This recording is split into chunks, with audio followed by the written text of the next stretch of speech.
What's up, y'all? Brandon with BC Talks here. James Gunn did it. He actually did it. That madman, Superman, is back. Let's go! Yes!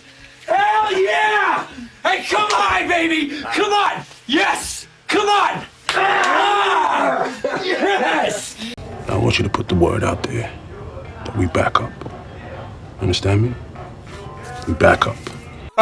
Well, I joke, of course, but I feel like this movie was not at all what I was expecting, and I think it's not what a lot of people were expecting out of a Superman movie to start off an entire new DC universe. But I think it's exactly the type of movie that we needed for the moment that we're in as a society, as Joker would say. I saw someone online say something pretty poignant and pretty spot on about the movie. They said that Christopher Reeve's Superman movie, obviously the tagline was "You'll believe a man can fly," and they said that David Corenswet's tagline would be "You'll believe a man can be kind." And I thought that was such a great description for this movie. One of my favorite points in the movie is when Lois and Clark are in the apartment together, and they're the Justice Gang is fighting a dimensional imp in the background, which is kind of a hilarious set piece for such an emotional scene. I thought it was funny how they would zoom back and forth between Guy Gardner hitting the dimensional imp and Hawk Girl screaming. But that scene was such a great scene, and in particular the part where Lois says that she's a more skeptical person and always questions people's motives, and Clark is accepting of people and sees everyone as beautiful, and he comes back with maybe that's the real punk rock. That part really hit me, and I feel like that's really the core of this movie. That's really the point that James Gunn was trying to get across, is that it's cool to be kind, like especially in I keep saying in this society, so we're gonna get a lot of those Joker memes. But in the world that we live in today, it's very easy to be hateful and not kind. They say that drama sells and hate sells. Like if you go out to if you type in Superman, a lot of the YouTube videos will be, before this movie came out anyway, were videos hating on James Gunn. The Snyder bots going crazy, hating on James Gunn. Everybody loves Henry Cavill. Why'd you get rid of Henry Cavill? Who's this David Corn Sweat guy? I remember when the photos for the suit first came out, and back when David Cornswell was skinny before he gained a lot of weight and muscle for the movie. Everyone was hating on him in the suit. They said he's too skinny. He doesn't look like Superman. Now that the movie's come out, most people love him. It's funny how that works. When you see the product in totality, you can actually judge it. And instead of just judging it on set photos or test pictures or descriptions of the movie, you should probably wait until you see the entire thing. Now, not everybody loves this movie, and honestly, I can see why. Like I'm a huge comic book fan. I'm a huge Superman fan. I got the comic back there, set up from the back there from the fan event for the movie. I made sure to bag and board it in a Mylar as soon as they gave it to me, because I want to definitely keep that, as a keepsake for this moment for the movie that I've been waiting so long for. But I went in to the movie, and as it was first starting, I was like, I don't know how people are going to feel about this.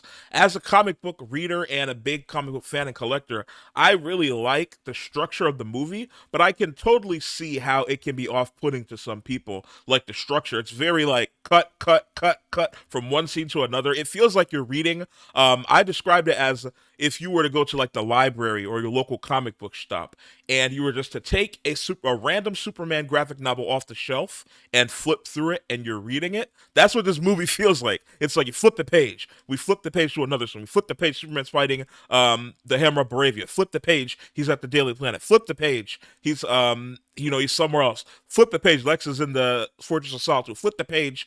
Superman is fighting the Kaiju. Flip the page. Everybody hates him now because they found the Jor-El message is him trying to start a harem and take over the planet. It's like flip, flip, flip. And I feel like the latter half of the movie, like the back half of the movie, it's not as choppy of cuts. But the beginning does feel like you're just flip, flip, flip, flip, which I like because again, I'm a comic book reader, so I'm used to flipping the page, going from panel to panel. And sometimes the panels are not always connected. Your imagination is supposed to fill in what's going on between the panels. But in a movie, in moving pictures and the pictures, they're supposed to give you most of the information. So a lot of people, I feel like, kind of felt like that choppiness of the editing was a little bit much, and also it was a very comic book movie. There's a lot going on in this movie. They start you off right from the beginning. They say, with the opening crawl, it was rumored it was going to be a Star Wars crawl, like a Star Wars crawl. So I was expecting that, but it's more like text on the screen. And so they say 300 years ago, metahumans came.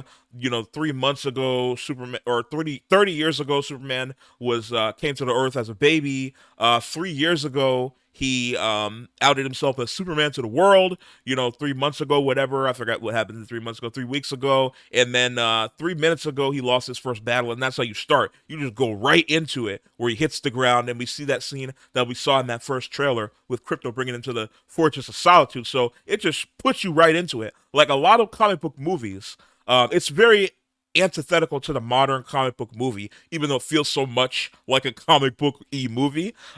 Because a lot of the comic book movies, it's like kind of like a slow burn at the beginning, like they're setting up the world. Like Thunderbolts that just came out. You get Yelena. She's going through her work as a mercenary. She goes to the place. She interrogates the scientists. She blows up the building. We get introduced to all the other characters, her father, she goes to meet him. It's a very slow burn. And even in movies that are more fast paced, like Captain America, Brave New World, that came out earlier in the year with Sam Wilson, it starts you off in the battle, but they don't just start off with the battle. They're like, he's going through the buildings, very methodical. And he fights Giancarlo Esposito's character, whose name I forget. and he it kind of sets everything up. This movie just, bam, you're right into it. So it is I can see why people don't like this movie. As for my rating, I would give this movie somewhere between a 7.5 and an 8. I think it's a pretty solid movie. And like I said, it's not what I was expecting. It's not a perfect movie, but I feel like it's the exact movie that we needed for this moment in time. There's a lot going on in the world. A lot of people are also inferring things that may or may not, James Gunn may or may not have wanted you to infer from the movie. I'll leave that out of here. I feel like if you watch my past videos, my politics. But we'll leave the politics out this particular video, maybe in a future video. But there are definitely correlations that you can derive from events in the movie to real life. I'll say that. And so people, will go off on tangents from there. But I will say that, like I said, this is the exact movie needed for this moment in time. And all of the way that Superman has been perceived in the past because of Henry Cavill's portrayal for so long. Now again, it's not Henry Cavill's fault. It's not Zack Snyder's fault. It's nobody's fault. And I'm not a Zack Snyder hater. I actually very much like the Nightmare Zack Snyder universe and kind of wish he could have finished it. But even though I do make jokes about Zack Snyder and that the Man of Steel movie, I do like Zack Snyder. And Zack Snyder's Justice League movie, the Snyder Cut, as they call it, is one of my favorite comic book movies of all time. It's very long, but I very much like the slow burn in that movie. It's very opposite of this movie. This movie's not a slow burn. Zack Snyder's Justice League is kind of a slow burn, but I like that movie a lot. So I'm not a Snyder hater, but I think that Zack Snyder's take on Superman, and by extension Henry Cavill's take on Superman, really kind of set the tone for how a lot of people who are my age, like millennials and under, view Superman. Like millennials, Gen Z, and the current gen view Superman, because that was kind of our Superman. I was, when did Man of Steel come out? Like 2013 or something like that. I was in high school or had just graduated when Man of Steel came out. So a lot of people that are, well, like in their mid 30s and under, Henry Cavill's kind of their Superman, or Brandon Routh. But the Superman Returns wasn't that great, so he didn't latch on to a lot of people. But so that kind of darker portrayal of Superman is kind of the way a lot of people see Superman, and especially with the Batman movies that have always all been darker. I feel like a lot of the DC comic book characters in general have been portrayed as darker. The Flash in the Flash movie is gets dark at times. The Jason Momoa, his suit is dark. He's pretty joyful as a character, but there's definitely some dark stuff going around, especially in that second movie around him. The Justice League, the Justice League, the first Justice League's not that dark, but Zack Snyder's Justice League, very dark movie. And of course, Henry Cavill's portrayal of Superman throughout the DCEU has always been kind of darker. So this kind of lighter, more fun, more comic book style, more Silver Age style Superman, that's kind of like, whoa, kind of closer to the Christopher Reeve version of Superman, was at first kind of a pushback from people my generation and under, and especially the Snyder bots, the monkeys in the movie that Lex had in the pocket dimension. I feel like those were what the Snyder bots are like online. But I feel like James Gunn did such a good job of portraying like the essence of Superman. Like Henry Cavill's version, I've said this before. And if you watch my tier list video, I said it in that as well. Henry Cavill's Superman, I like his portrayal of Superman, but to me it's an Elseworlds portrayal of Superman. It's not like the traditional version of Superman that we see in comics, for most of comics anyway. After the Death of Superman arc, he did kind of get darker, and then Dan Jurgens gave him the, Jerry Curl. He's got the black suit, so. But even that Superman wasn't really dark, not like brooding like Henry Cavill Superman is. But David Cornsweet, James Gunn did a really good job of showing the essence and the heart of Superman. Like I said, he's kind. That's his number one thing.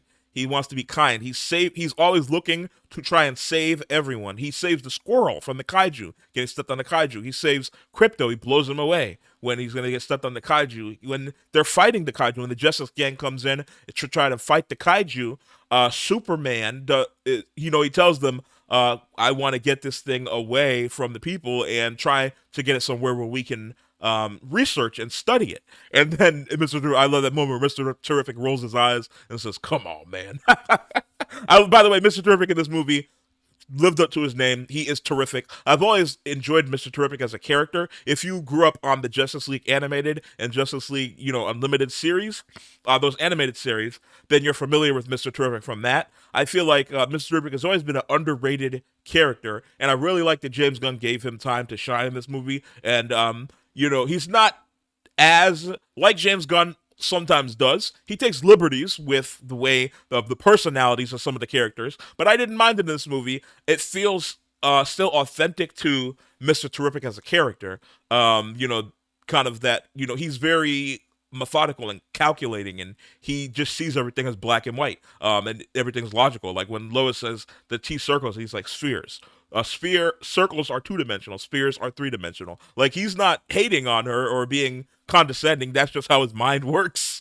As one of the smartest humans in the universe, Mr. Terrific. So that's kind of just his mind works. So, but that's like a tangent. I really love Mr. Terrific. Everybody loves Mr. Terrific. We saw that they might be doing a Mr. Terrific series. We'll save all that for, I'm going to do a separate discussion on the future of the DC universe going forward based on things we've gotten from this movie. So we'll save the Mr. Terrific stuff in the future, like a show or anything, for that video. But that tangent aside, like I was saying about Superman, and then when he's fighting the kaiju, and when Mr. Terrific kills the kaiju, he says that he wishes he could have taken it to like an interdimensional zoo or somewhere to contain it so that they can study it or take care of it. And so that's kind of like the essence of Superman. Superman's always looking. He sees the good in everything. Like Lois says, he sees everyone as beautiful. And I really think that is like the essence of Superman. Speaking of the essence of Superman, this is the best Ma and Pa Kent that we've gotten on screen, in my opinion.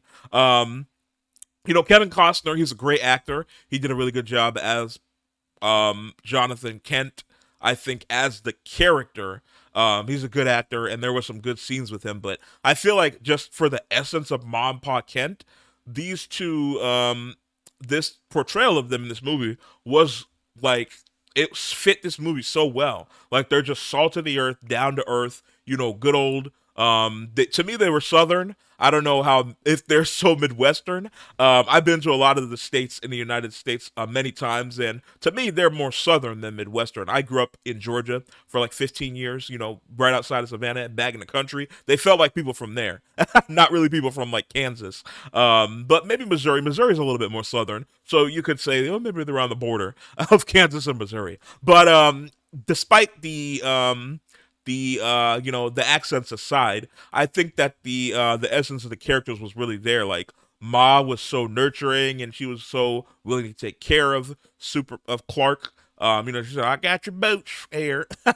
I'll go get them." And Pa Kent was very, he was the mush, and he was kind of like he kind of showed the heart of Superman, and especially that scene. That scene got me, definitely made me cry. When there was a lot of scenes in this movie that made me tear up just because I was seeing the version of Superman that I wanted to see for so long. So I was tearing up because of that. But for emotional tear ups, I think that's the Pa Kent scene where he says that you're not, your parents for um, aren't for making decisions for you. They're to give you the tools and let you mess up, and that you're defined by your choices. I really thought that that was such a poignant moment between Pa and Clark. And a lot of people said, I did see a lot of or a couple of reviews saying that they wish that James Gunn would have sat in the emotional moments a little bit longer, and I can see that. If this was that type of movie, I would agree, but this isn't that type of movie. Now, you obviously want emotional beats in every movie. That's kind of, what helps us to connect to the characters. But I think that he sat in them just enough to have the moments have their impact, and then he moved on. You get the mush joke from Ma, and then she says, "There's something on that box you should see," and then he goes and she gets the boots and everything. So they kind of move past that a little bit quicker, like a beat quicker than you might want, but it worked for me. Again, this is a more flip the pages kind of comic book movie. If you're reading a Superman graphic novel or comic book, you're not gonna. Well, you might. There are some that you do that, like the scene in the scene of Superman and it's Superman for all seasons, right? Or is it All Star Superman? I can't remember. Where the girl is going to jump off of the side of a building, and Superman goes and he just talks to her and sits with her. There are scenes in comics or panels and pages in comics like that where you'll sit there, but a lot of the times you're not sitting in the emotion of the scene. You're flipping to the next page. So it worked for me. It didn't bother me as much, but again, like I said in the beginning of the video, I definitely can see where people would have problems with that. Now, moving on to the other characters in the movie, we talked about Mom, Pa, Ken, Lois. Rachel Brosnahan as Lois. I said this from the moment she was casted. She was perfect casting as Lois. There is nobody else that I want to see as Lois ever in the future. Obviously, when in like 25, 30 years, if the DCU reboots, hopefully not in 25 years, but, we get a new Superman, new Lois, we're going to get them. But this is like, she was the perfect version of Lois, straight out of a comic book. She had the look. She had the energy. She had the voice. Everything about Lois was great. I just wish they would have given her a little bit more, just a little bit more investigating. They kind of gave all the investigative scenes to Jimmy because he had his source, which was Eve Taskmacher. I always say that wrong. Eve Taskmacher.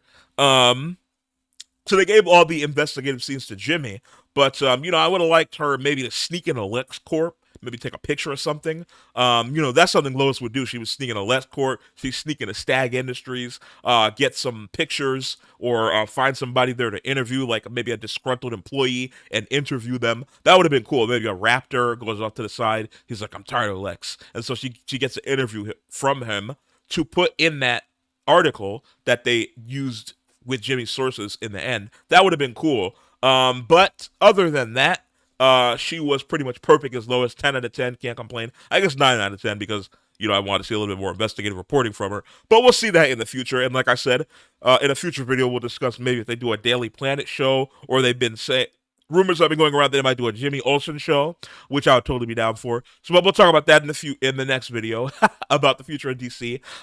Speaking of Jimmy Olsen, I thought he did a really great job. The actor, I forget his name, but he's a very funny actor, and I think he did a really great job as kind of the that Jimmy Olsen that finds himself amidst situations. Like, this is a Jimmy Olsen I could believe somehow got turned into a giant turtle.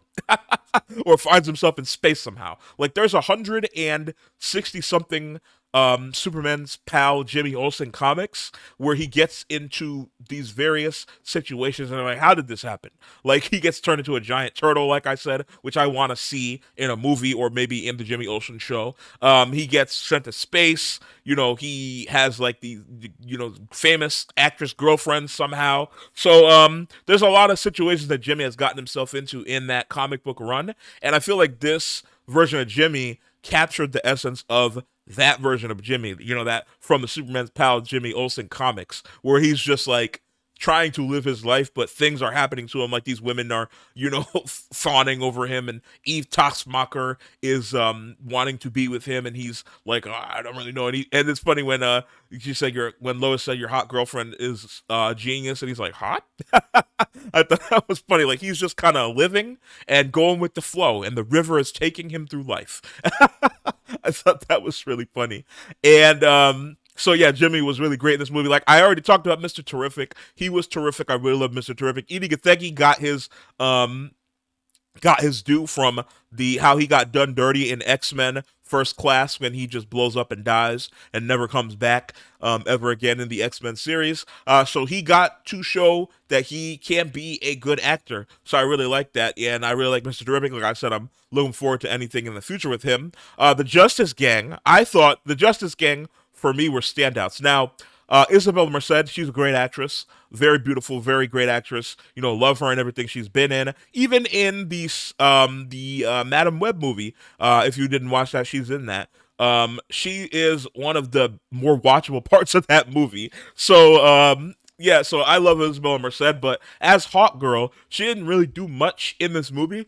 I think that just based on like scenes that we saw in the movie, there might have been stuff that was cut out of the movie for that she did, but she pretty much just in that Hall of Justice scene, which, by the way, seeing the Hall of Justice on the screen, this is going to be stream of consciousness, by the way. I don't know, we're already like 20 something minutes in, but yeah, this is going to be stream of conscious. The Hall of Justice, seeing the Hall of Justice, exactly how it looks in the comics and how it looks in the Justice League animated series and the Superman animated series, and them being in there, and then there's a mural of the Justice Society up on the the roof, which again we'll talk about in the future of the DCU movie or video that I'm going to put out next week. But just seeing that in live action was so great. That was another great thing about this movie. Seeing things in live action I never thought I'd see in live action that I wished I could see from comics or the animated shows was just really great.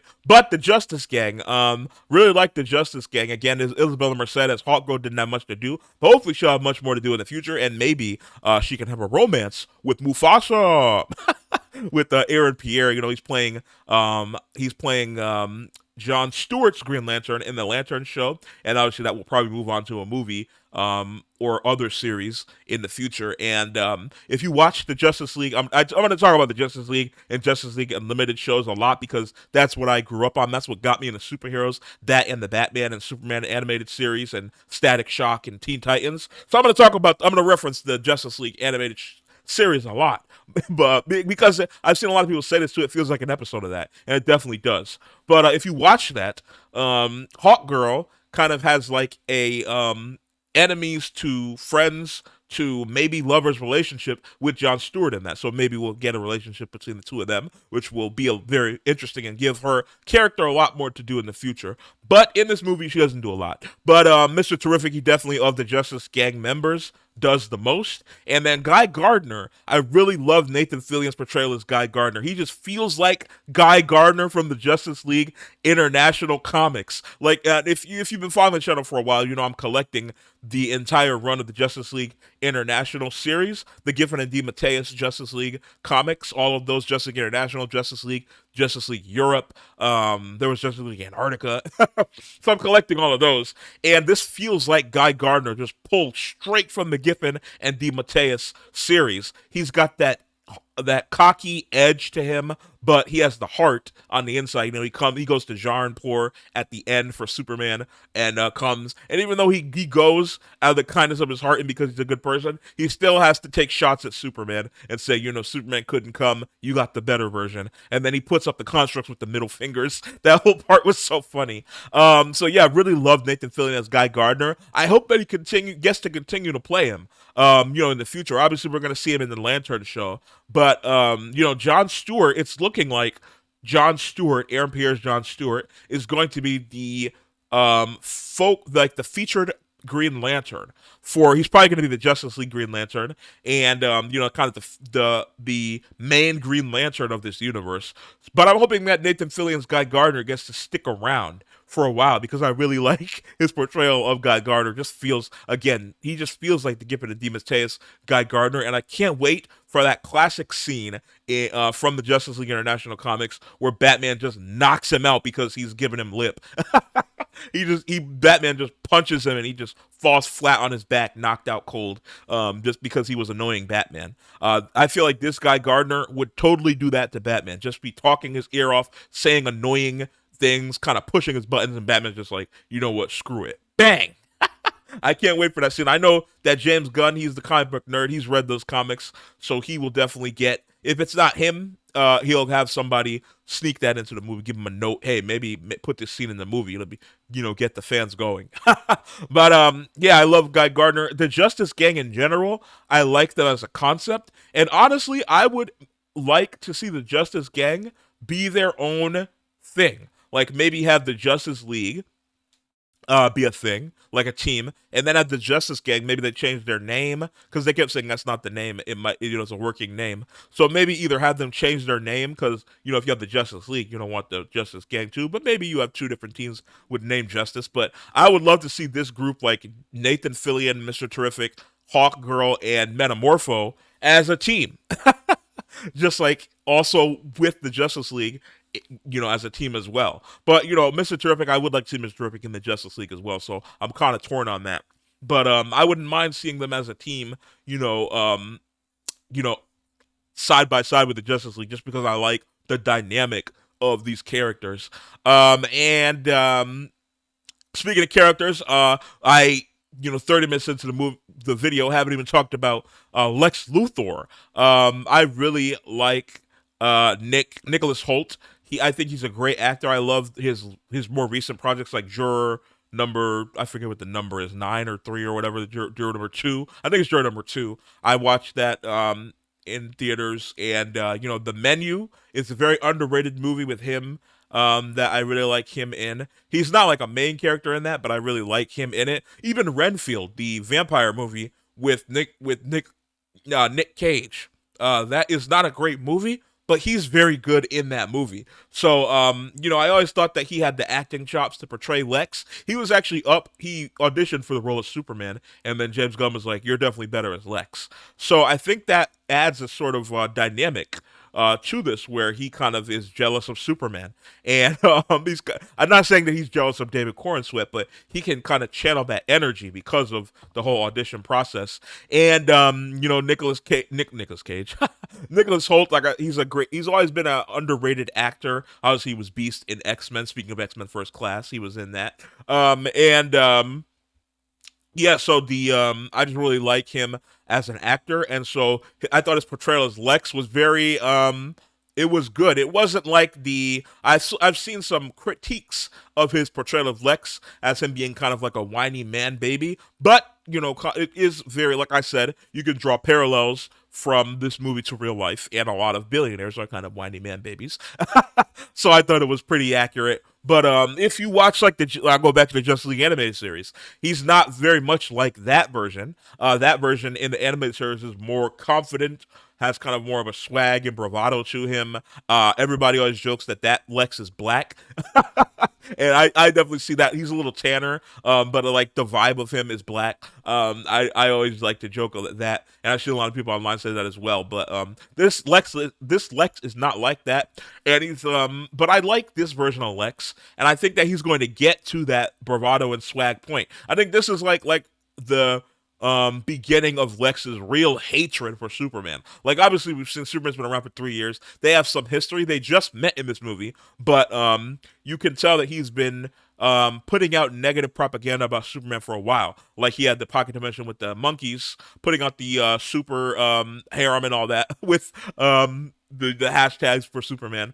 So he's been putting out negative energy around Superman for a while, even though they just met face to face in this movie. But this Lex, and I also liked at the end when they said get his bald self into Belle Reve. So Belle Reve got mentioned, obviously the metahuman prison in Louisiana that is run by Amanda Waller. So we're gonna get a little bit more of that. But again, I'll talk about that more in the future of the DCU video. But I did like that scene added in there. Definitely wasn't just thrown in there for no reason. But yeah, this Lex. I really like that scene at the end where Superman and Lex are going back and forth in the kind of IT room that he has. And he says that he knows he's jealous. Like that's just what's fueling him is his jealousy of Superman, and that Superman just shows just how weak humanity is. But then Superman counters with, well, the heart of humanity, I love, I cry, try to pick myself up, I fail, but I pick myself up and try to do better every day. That's what makes me human, and that's what makes me more human than you, and I'm hoping that one day you see that in yourself. Because, Lex could do so much good for the world, but he's such a hater that, he hates Superman so much that he spends every waking moment to try to find ways to get rid of Superman and put Superman down. If he put that energy into good stuff, he could probably cure cancer. Lex could make flying cars and all kind of great stuff for society. But instead, he's focusing on this hatred and this feud for Superman, which again is so close to certain billionaires that we have in our world today, that they have so much potential, so much money that they could do so much good for the world, but instead they rather do stupid things for their ego. So I thought it wasn't the most comic book or maybe traditional portrayal of Lex, but it was very much the Lex needed for this movie and the Lex that we needed for this time that we're in society. So I like this version of Lex, and I think he's going to grow into the more traditional version of Lex as we go on. And I can't wait. Again, I'm going to talk about this in the video about the future of the DCU, but I think we're going to get, since he's going to Belle Reve, we're probably going to get, Legion of Doom stuff or things of that nature. So, that's going to be a lot of fun to see in the future. Seeing Lex with Monsieur Mala and the brain. I mean, come on. You could totally see Monsieur Mala and the brain in a jar in this version of the DCU that James Gunn has made. But again, I'll talk more about that in the next video. And Metamorpho, I really like the actor that plays Metamorpho, Anthony Carrigan, I believe is his name. And I think he did a great job of portraying that, kind of, sadness. He has great, even though he was covered, his facial expressions are really great, even though his face is covered. He does great work with his face and kind of portraying that emotion and, him going from not wanting to talk to Superman to that scene, which was brutal, where Molly or Malik, I forget the guy's name, the halal cart guy, who gave Superman food and he wasn't necessarily his friend, but they were friendly. The guy, and he goes in the beginning to lift him up, which I really liked seeing this Superman be lifted up. A lot of people said, "Oh, why is Superman weak? Why is Superman getting his butt kicked all the time and taking L's and losing battles?" But that's what makes the Superman human, is that he gets back up and he lets people help him, like the halal cart guy, or Lois, or the Justice Gang. He trusted them at the end to go to Jaunpur when he couldn't. That scene in the pocket dimension is brutal, where where Lex is doing like Russian roulette with the guy, and the second one, bang, just kills him. And he's so like Lex is so callous about it, and then the Baravian guy, the Baravian president, is just like, and they're so callous about it. And Anthony Carrington did a really great job of kind of portraying that emotion, so you believe him when he decides to help Superman, to help his son. Really like that. Crypto is a standout in this movie. I was worried about Crypto. Well, not really worried, because I was saying online. I think I said in the video in the past, James Gunn made us care for a talking tree and a talking raccoon. So a dog in a cape, a CGI dog in a cape. I was not worried about him making us love them, and we definitely do love Crypto in this movie. And at the end, when Supergirl comes in, you kind of wonder, like, obviously I knew, because I'm a comic book reader, that Crypto is Supergirl's dog, not Superman's. Well, he was originally Superman's dog, but there's been comics since since Crypto's been introduced, where he becomes Supergirl's dog, and then the Woman of Tomorrow comic book, which the Supergirl movie is going to be based on, he's Supergirl dog in that. So I knew that he was going to be Supergirl's dog, but you kind of see when she comes in, when she crashes in, you see why this dog is so bad and doesn't listen to Clark.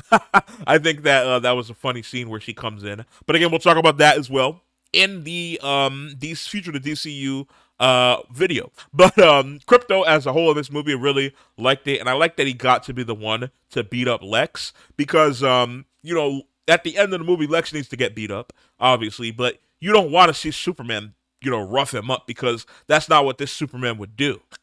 But Crypto is a bad dog, and he's trying to get his revenge. He's trying to run it back for when Lex had him in the pocket dimension, chasing squirrels forever and ever. So it was funny that Crypto got to be the one to beat Lex up, because Lex does need to get beat up, obviously. So let Crypto do it. So I thought that was a good decision, narratively. That way you can still get Lex beat up, but not have Superman kind of look like a monster beating him up. And obviously, the Superman wouldn't beat Lex up anyway. Like when the scene where where he's asking Lex about the dog, he could have, done like Batman and held him out the window and been like, where is the dog? But that's not this version of Superman. He's not gonna, threaten like people's lives. He was definitely menacing in that scene, but he wasn't ever gonna, hang Lex out the window by his foot or anything like Batman would do. This is not that version of Superman. And speaking of Batman, I can't wait to see this version of Superman alongside a Batman. I think that's gonna be really great. But we'll talk about that in the Future, the DCU video as well. I take a shot for every time I say that in this video, and you'll be dead within 10 minutes. But yeah, so and speaking of the pocket dimension, like there's a lot of comic booky stuff in this movie talking about the pocket dimension. He has a pocket dimension with monkeys typing things online. There he has portals that he goes back and forth through. We have the Hammer of Baravia, which I didn't even talk about. Ultraman. Ultraman is a clone of Superman, which I was surprised they went for a clone this quick.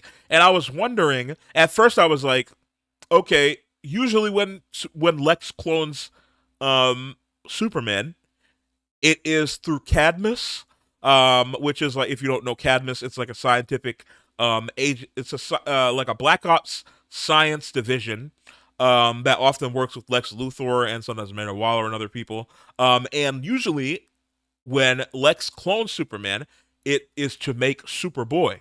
And so I was like, is this going to be? Are they trying to like soft launch Superboy? But he looked very much like, usually the clone is younger and doesn't really look exactly like Superman. But this was just like David Cornsweet playing against himself with like crazier hair. So I was like, okay, it's not going to be Superboy. It's probably going to be Bizarro in the future. And again, we'll talk about that in the Future of the DCU video, because he does eventually defeat himself. I love how he broke his arm so that he could swing him over the edge into the black hole. That was a really cool scene. And then he just pops it back in. But yes, this version of the clone is obviously going to come back as Bizarro. But when he first took the mask off, I was like, clone of Superman? Superboy, but he was not young enough. He looked exactly like him, so he didn't really have the Superboy feel. So Connell, which is the clone's name, the name he takes on. But so yeah, I liked Ultraman didn't have much to do. He was very not he didn't speak at all. He just kind of grunted and shouted and screamed and stuff. So that character wasn't very interesting in this movie. But if he comes back as Bizarro, he might have a little bit more to say and do. So hopefully in the future we'll see that. And the engineer I thought was really she again doesn't have a lot. Well, she has a lot to do. She doesn't have a lot to um portray as a character. I'll say she's not like a fully fleshed out character. There is that one scene where she says, "I gave up everything, I gave up my humanity to stop this alien," and it's like, could we get a little bit more on that? Like, why Why do you hate him so much? Are you just like so Lex pilled that, and you're so like for Lex Luthor that you did this, or like did Superman like do something that killed like a loved one by accident or something? Like, why do you hate Superman? And why are you aligned with Lex Luthor? I'd like to get a little bit more on that, but maybe in the future. The engineer is a character that comes from the Authority, and it was rumored. I don't remember if he announced it officially or if it was just rumored that we're supposed to be getting an Authority movie. So if we do get an Authority movie, we'll probably get a little bit more of her backstory and why she hates Superman so much. So I'll forgive that for now. If we don't ever get any of the Authority in the DCU, then maybe that's more of a problem. But again, that's more stuff for the future of the DCU video. And the Jor-El stuff. The Jor-El and Lara, Superman's biological parents, his Kryptonian parents. There's a lot of people online who don't like that change. But I'll tell y'all right now, excuse me, I did not mind the change. I am not so tied to Jor-El like a lot of people. I think that people that really like the Christopher Reeve version, like older people, they like that's their Superman. They are more tied to Jor-El because of the portrayal by it was Marlon Brando in that movie, or the Man of Steel people like Snyderbots. Jor-El was very Russell Crowe's version of Jor-El was very much a big part of Henry Cavill's Superman. So if you are very tied to those versions of Superman, and again, I love the Christopher Reeve and the Henry Cavill portrayals, but I'm not so tied to those portrayals of Jor-El. Jor-El to me, like I said in the beginning, Ma and Pa Kent are what make Superman Superman, and Clark Clark. So not really Jor-El. And also we've seen not always, but we've seen some variations of the Jor-El stuff, like in My Adventures of Superman, which is a really great animated series on HBO Max that is currently in its second season, or just finished its second season earlier in the year, that you should watch.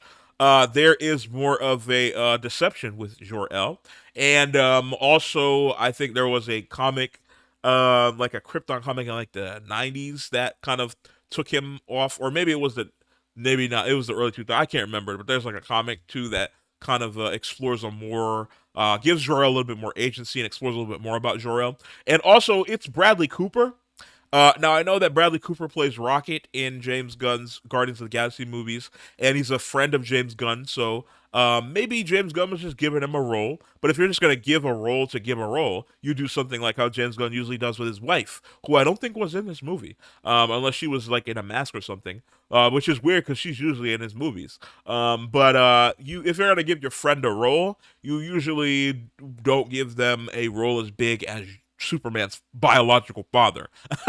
So, especially, and have that be Bradley Cooper. So, I think that the fact that Bradley Cooper is Jor-El means that we're probably going to get a little bit more of Jor-El in the future of the DCU. Now, not necessarily, I don't think it's going to be like a Superman Jor-El movie, but I think that maybe we might get more of an explanation, like maybe in the Supergirl movie or in another Superman movie or another movie in the future, where Bradley Cooper has a little bit more speaking lines as Jor-El, like we get a flashback. There's a lot of flashbacks in Supergirl Woman of Tomorrow, so that movie would lend itself to a flashback.